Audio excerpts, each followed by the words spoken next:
This episode of ETC is brought to you by The Gallows, in theaters July 10th. Hey guys, welcome back to everyone's favorite show in the whole wide world, Weekly Weird News. For the last 70 years, the United States and Japan have been on pretty good terms following the horrifying violence of World War II's Pacific Theater. We've managed to put the atrocities of war behind us, and now Americans happily drive around in Japanese cars, watch Japanese anime, play Japanese games on their Japanese game consoles, and jack off to Japanese pornography. I know I do, but this period of peace could only last for so long, because America and Japan have been preparing for their next battle for decades.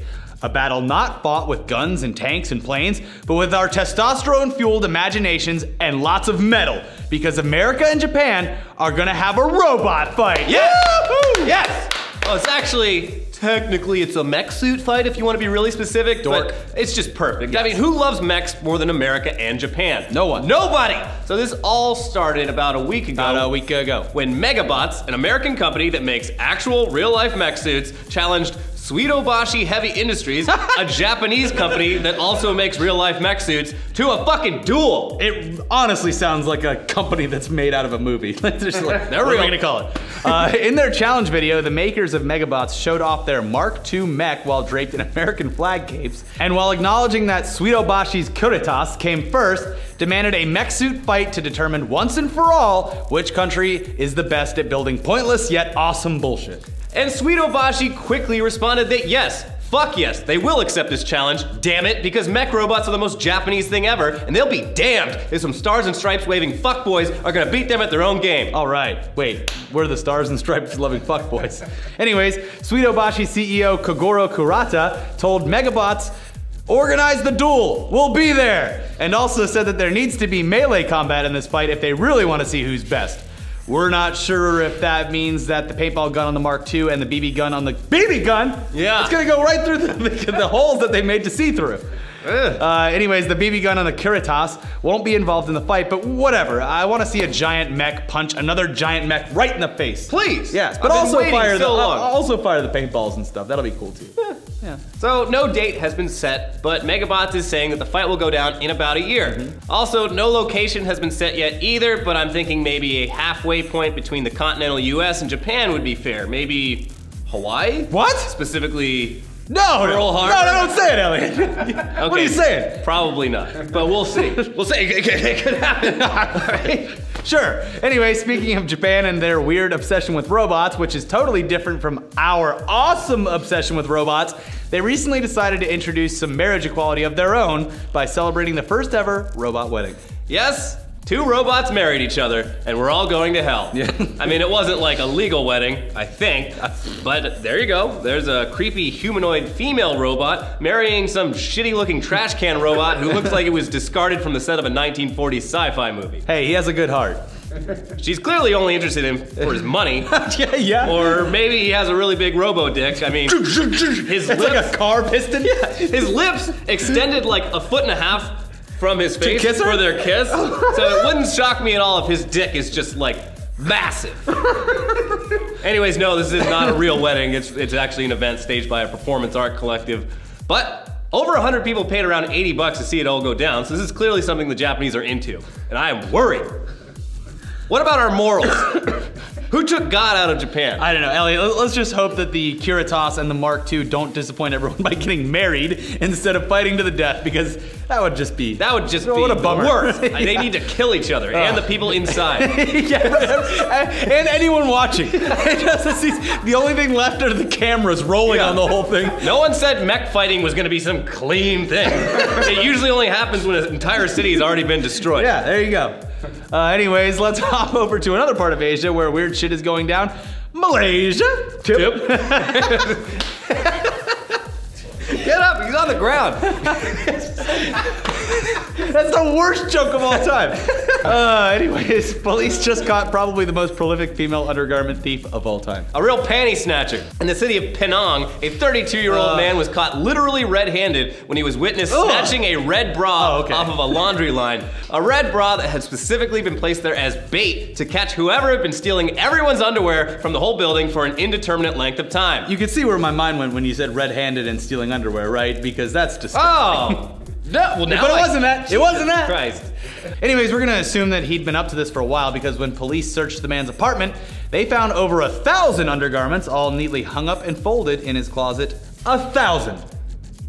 Impressive. Yeah, but they were all neatly folded and stuff. He wasn't just like rubbing them all over. I have to just fucking commando every 4 days. I don't, Great. I don't have nearly. I don't have any underwear to steal. Can't steal mine. You're gonna get a handful of balls. That's how you win. They also found a bunch of improvised tools that the man had created to make his panty snatching more efficient, like extendable poles and like wire hangers reshaped into hooks, so he could just like. Whatever. Yeah, those are the tools that he used to steal from his neighbors, sometimes up to 3 times a day. You gotta commend his ingenuity. He had a dream and he made it happen. Yeah, it says a lot more for him than anyone else. Yeah. So now the apartment management has 1,000 pieces of underwear on their hands, and they've got it all on display outside the building in case the original owners want it back. But unsurprisingly, not a whole lot of people have because those items were in the possession of a sexual deviant. Burn it all! Burn it. Burn it all, I said. And do not put it anywhere near a blacklight, Yeah. because there's jizz on those clothes. You're gonna light it and you go whoosh like a Christmas tree, which are very flammable if you Yeah, know. and it'll smell like one of those cum trees. A cum tree? You know the cum trees that No. smell like cum? I don't know. You go near it and it smells like just fucking wafts of cum. A cum scientist found that out? No, anyone who's walked past that tree and also well, it smells like cum. semen out here. Yeah, it does. I'll have to look that up.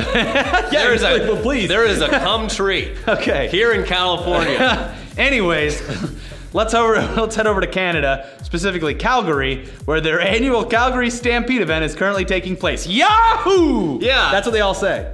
Did you know that? This whole thing is new to I've been me. there during Stampede. Is it cool? It's so I didn't get it the first time because I figured Canada wouldn't be filled with white trash rednecks. Yeah. But strangely, that's exactly what happens. It's like the biggest rodeo in the world. Yeah. And it's in fucking Calgary. Yeah. I was very surprised Who to knew? learn this. Anyway, the whole thing, just for like a week and a half straight, causes normally quiet and reserved Canadians to just let their hair down a little bit to celebrate a massive rodeo for some reason. The whole middle of Canada looks like Texas. It's just like fields and... Anyways, Calgary Stampede is much bigger than the rodeo. The whole town takes on a party atmosphere, and Canadians start doing some very daring and un-Canadian things. Like this dude, who took some inspiration from Pixar's Up and attached himself to 110 giant helium balloons to fly across the city and parachute into the arena where the Calgary Stampede is held.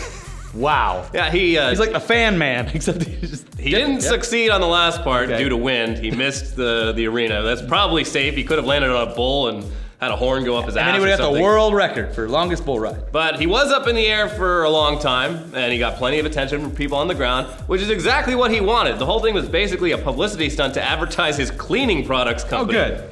He told the CBC that the whole thing cost him $20,000, including hiring a plane to fly over the Stampede grounds with a banner advertising his company. But that it was totally worth it, saying, you can spend the same marketing dollars on a billboard or a commercial, or you can fly a balloon up in the air and jump out. It just seems like more fun, right? This is great. I can't love argue it. with that. It's great. But Calgary's police did have an issue with it, and they charged him with 1 count of mischief causing danger to life. But it's his life. Well, they said that even if everything had gone completely according to plan, there's still a lawn chair up in the sky that could have seriously hurt someone once the balloon's deflated and the chair fell back down to earth. God. All right, well, let's be real here. Canada isn't densely populated at all outside of its major cities. The chair is probably sitting atop of a pine tree and will probably be out of there long after humanity has died out. Yeah.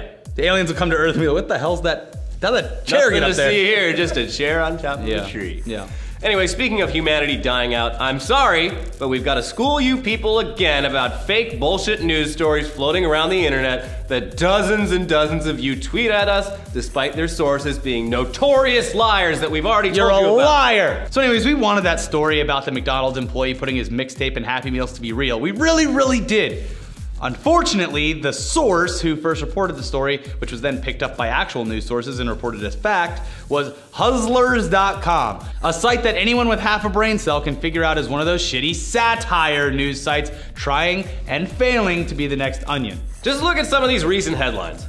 Popular TV series Beyond Scared Straight allowed inmates to rape teenager. Supreme Court rules you can legally marry anything you love, including animals and material objects. Thousands of pastors set themselves on fire to protest against gay marriage. Endangered T-Rex tied to a trailer and unable to move for 30 hours. Caitlyn Jenner, not happy as a woman, wants to become a dog. And said so on. So none of these are real, obviously. So stop sending us Hustler stories. Send us real stories with real ridiculous headlines like these. The best weird headlines of the week. do we have like music or anything for that yet?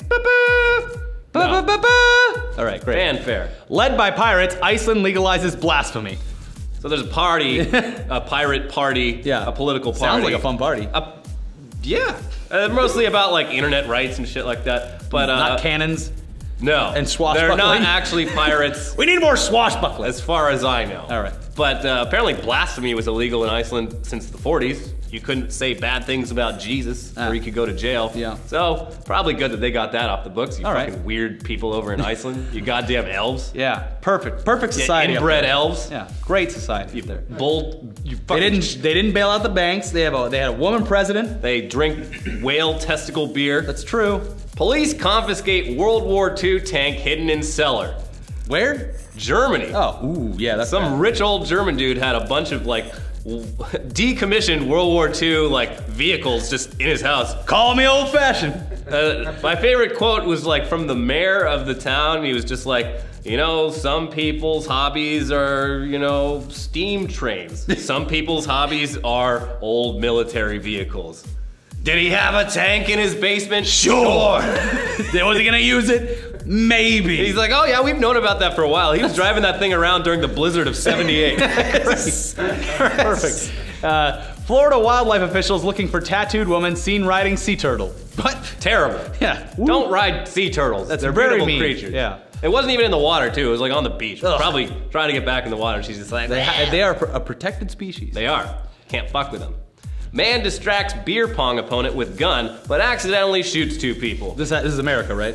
Of course. Okay. Chicago too. Oh, jeez. Which- But they banned guns in Chicago, Elliot. How did this How man did get a this happen? gun? Yeah, he was like trying to psych out his opponent, but instead of being Psych. like, You're dead. and then his opponent understandably was like, no, and tried to stop the gun, and of course it was not with the safety on and was actually loaded, so. Why would you put the safety on if you have to solve a crime? He'll see You can't it. solve a crime with the safety on. Obviously, if you're trying to scare someone, they'll see that the safety's on and be like, Yeah. okay, buddy, good luck shooting me with that safety on. I'll be taking my beer pong shot now. Nothing but net.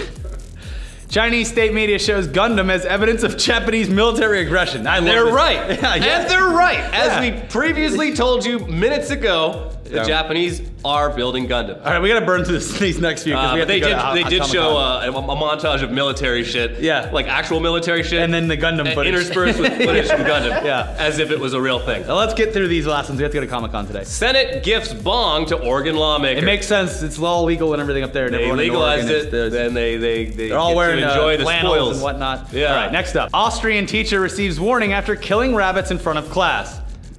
Whatever. They dissected him. He's like, I'm gonna eat him were anyway. Used, they were used for something. Yeah.